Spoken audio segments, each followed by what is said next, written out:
Hello, 1050. This is the video notes for section 6.1 and 6.2. We're going to cover these three topics dealing with matrices. So a matrix is a rectangular array of elements. A matrix can be used to represent a system of linear equations written in standard form. To do so, we extract the coefficients of each term in the equation to form an augmented matrix. For example, we're going to take the coefficient 3 and we write it here first. The coefficient of 2 goes here, and since there is no z coefficient, we write 0, and then we put a 5 over here. And if we were to type this matrix, we can see that there are 3 rows by 4 columns. So we would call this a 3 by 4. We always go rows by columns. And anyways, if we were to carry on, our coefficient here is 1, -1, and 3. And so you can see where those 3 coefficients come from. And then we've got 1 on the other side, that's our constant. And we've got 2, 1, 1, and 4. The vertical bar within the augmented matrix separates the coefficients of the variable terms in the equations from the constant terms. But please note that these all need to be written in what we call standard form.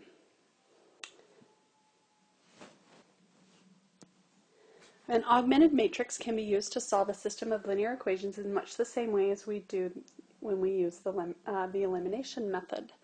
So some examples, they may ask you to interchange 2 equations, so they might ask us to interchange these 2. Then they might say, hey, take your top equation here and multiply it by 3 to result in this equation here, and add a non-zero multiple of one equation to another equation. So then they're going to say, we'll multiply by 3 and then add them, and we get y equals 2. So we're going to use the same idea here in just a minute to actually solve an equation, or a system of equations. But before we get there, let's talk about some elementary row operations. Here is a case where you can exchange rows 1 and 2. If you see that notation, it's asking you to take the values from row 2 and 1 and to exchange them. Number 2 says multiply a row by a non-zero constant. So this is saying take row 3, multiply by 3, and give it the, I think I said row 1, sorry, take row 1, multiply it by 3, and it will yield the new row 1. So this has taken row 1, it's multiplied all of those constants, or all of those values by 3 to give you the new row there. 3 says you can add a non-zero multiple of one row to another row. So this says to take 3 times row 1, add it to row 2 to give you the new row 2. So you're going to take 3 times this, which would give you 3, 6, and 15, and then you're going to add that right now, add these 2 right here, and that will give you a 0, 6 minus 5 gives us 1, 15 minus 13 gives us 2, and that is your new row 2. When we add a constant multiple of one row to another row, we do not change the row that was multiplied by the constant, only change one row at a time. 2 matrices are said to be row equivalent if one matrix can be transformed into the other matrix through a series of elementary row operations. So if here is our example, it says perform the following elementary row operations. So on A, it's just asking us to exchange row 1 and 2. So I'm going to take these 2 and just exchange them. So I get 1, 4, -1, 9. Then I get 4, 3, 0, 5. And then the last row, nothing happens, nothing changes. On B, it says, so we go back to this one right here, it says take row 1 and multiply just row 1 by 1/4 and then rewrite the new row 1. So if I take a 4 times 4, I get 1, 3 times a 4th is 3/4, 0 times anything is 0, and 5 times a 4th gives me 5/4. And nothing else happens to the other rows, so I leave them alone. Okay, our last one says to take row 2, multiply it by -2, add row, and then add it to row 3 to get the new row 3. Okay, so I'm going to go ahead and just write when I times this by -2, I get -2, -8, 2, and -18. So if you notice, I'm not changing the first row at all. I'm also not changing the second row because it says we want the new row 3 to change. So I've got 1, 4, -1, and 9. And then the last one says multiply by -2, add it to 3. So now I'm going to take these values, add it to this row, and then I get a new row 3, which is 0, -8, 2 plus -3 gives me -1, and then -18 minus 8 gives me negative, let me change that, that looks sloppy, -26. And that is my new, that's my new row 3. Row echelon form and reduced row echelon form. A matrix is in row echelon form if it satisfies the following conditions. Number 1, any rows consisting entirely of zeros are at the bottom of the matrix. So you can see that right here, they're at the bottom of the matrix. Number 2, for all other rows, the first non-zero entry is 1. This is called the leading this is called the leading one. So all of these have a 1.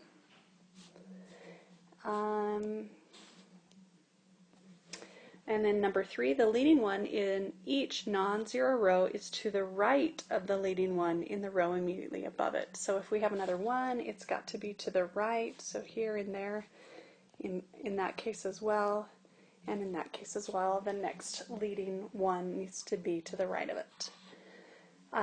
Note that it says a matrix is in reduced row echelon form if it is in the row echelon form with the added condition that each row with a leading entry of 1 has zeros above the leading one. So we've got right here, we've got a 1 or a 0 above it. And if you look at all of these, if you look above it, there are zeros above it. And here we've got zeros above it. So the bottom is considered, the bottom 3 are considered reduced row, the top 3 are considered row echelon form. Using elementary row operations on an augmented matrix to put a matrix into reduced row echelon form is one way of solving a system. This is called the Gauss-Jordan elimination.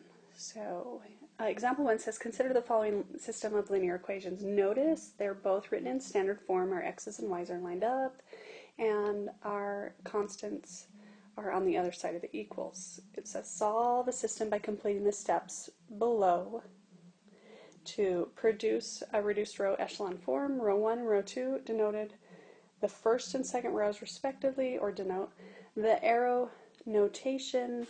This arrow means the expression matrix on the left becomes the expression matrix on the right once the row operations are performed.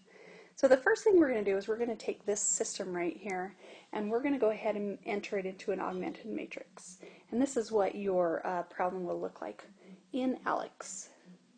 So all we're going to do is write those coefficients, 7, 21, -42, and then the bottom coefficients of the second equation are 4, 13, and -29. Alright, so on step 1, it's asking you to do something to row 1 so that you get a 1. So what would I have to do to that 7 to get a 1? I would have to multiply by 1/7. And so, whoops, so that's what I'm going to do right now. I meant to erase that. I'm going to take my row 1 and multiply everything by 1/7. I lost my 7. 1/7. So 7 times 1/7 gives me 1. 21 times 7, 1/7 gives me 3. And -42 times 1/7 gives me -6. I haven't done anything to row 2, so it just stays the same. Step 2 says I'm going to multiply something by row 1, add it to row 2 to get the new row 2. So what would I multiply this 1 by, or I should say from up here? Add it to row 2, which is a 4 there, so I get 0. Well, I would have to multiply this by -4. So if I multiply this, I'll just write it right here. If I multiply that top by -4, I get -4, -12, and a +24. Now, if I add that to my second row, which is 4, 13, negative 29, I get this outcome that's different for row 2, and the outcome that I get is 0, 1, and negative 5. I didn't do anything to row 1. I just left it. So I'll leave those. This step 3 says now I'm going to do something to row 2. So I do something to row 2 so that I get a 0, 1. Well, guess what? I already have a 0, 1. This isn't necessarily going to happen, especially on our next one. I already have a 0, 1, so I'm just going to multiply by 1 because I don't need to change anything. So in this case, I'm lucky because both of my rows stay exactly the same. Step 4 says now let's multiply row 2 by something, add it to row 1 so that I get a 0 right here. Well, I have a 3 there, so I want to do the opposite of that 3, which is negative 3. So I did it again. I thought I pressed that. My erase button. So I'm going to take my row 2 right here and multiply by negative 3. So I get 0, negative 3, and 15. And then I'm going to add this to my row 1. And when I add those, I get 1, 0, and, sorry, that was a negative 6. I'm like, I lost a sign somewhere. 9, and then my row 2 does not change. And so what this tells me, this really says 1x plus 0y equals 9. And the second one says 0x plus 1y equals negative 5. So I learned that x is 9 and y is negative 5. So we're going to try this again using the same method. So my first one, I'm just going to write my coefficients. And for my second equation, I have negative 6, negative 34, and 24. Then it's asking, what am I going to do to step 1 so that I get a 1 here? Well, it is a negative 5, so if I want to get a 1 there, I'm going to times row 1 by negative 1/5. So I'm going to multiply that by everything. That means I've got to take this negative 30 times a negative 1/5. That gives me 6. And 25 times a negative 1/5 gives me negative 5. I'm not changing my second row, so I'm just leaving that in the form it's in. Okay, so step 2 says I'm going to do something to row 1 so that when I add row 2, I get a 0 right here. So if you notice, my coefficient right there is a negative 6. So I want to multiply by its opposite, by a 6. So I'm going to take my row 1. I'm really sorry. At some point I paused, and I don't know where I had paused at, and I kept talking. So I'm going to start from right here, and hopefully I'm not repeating what I've already talked about. But if I am, so be it. Okay, so right here it says, what am I going to multiply row 1 by? So I'm looking at row 1. What am I going to multiply row 1 by? Add it to row 2 so that I get a 0 right here. So what am I going to multiply 1 by? Well, so that I add it to this negative 6 right there. Well, I would have to multiply it by 6. So when I multiply my row 1 by 6, so right here, if I multiply this by 6, I get 6, 36, and negative 30. And then my row 2 is negative 6, negative 34, and 24. And then I want to add these, and it's going to give me that new row 1. Excuse me, row 2, my row 2. So I get negative 6 plus 6 is 0, 36 minus 34 is 2, negative 30 plus 24 gives me negative 6, and row 1 stays what it was in the last one. So I get 1, 6, and negative 5. Okay, from here we go to our row. It says I want to multiply row 2 so that I get the new row 2, and I'm supposed to get a 1 here. It was a 2. So what do I multiply that 2 by so that I get a 1? Well, I multiply it by a half. So if I multiply this by a half, I get 0, 1, and negative 3, and that just becomes my new row 2. So I get 0, 1, and negative 3, and my row 1, nothing changed. And then our last step here, we're almost where we need to be. It says, what are you going to multiply row 2 by? And add row 1 so that you get a 0 here. Well, it was a 6, and I want it to be a 0, so the only way I can add and get to 0 is if I make this a negative 6. So now if I take my row 2 here and multiply it by negative 6, I get 0, negative 6, and 18. And then it says add that to row 1. And when I add those, I get 1, 0, 13, and that becomes my new row 1. So all I need is a 13 here. This is still negative 3, and then this tells me here that 1x plus 0y equals 13, so x is 13, and it also says 0x plus 1y equals negative 3, and there is my solution. As we talked about last unit, some systems have a unique solution while others have no solution or infinitely many solutions. Let's look at how an augmented matrix displays no solution or infinitely many solutions.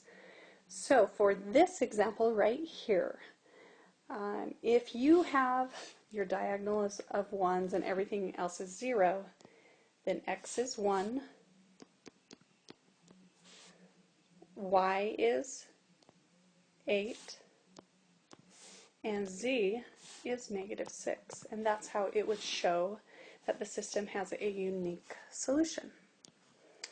Well, on the bottom one, or sorry, on B, you're going to look at this bottom row right here, and this really says that 0 equals 1. Does 0 equal 1? No. So that tells us that we have no solution. If you look at C, we have 0 equals 0, which is true. The other thing that we can gather, because that's a true statement, this is definitely infinitely many solutions. And we gather here that z equals 6. So I'm going to choose either one of these two values here. If I look at the top equation, this reads 1x plus 6y equals 1. And if I solve for x is really easy to solve for.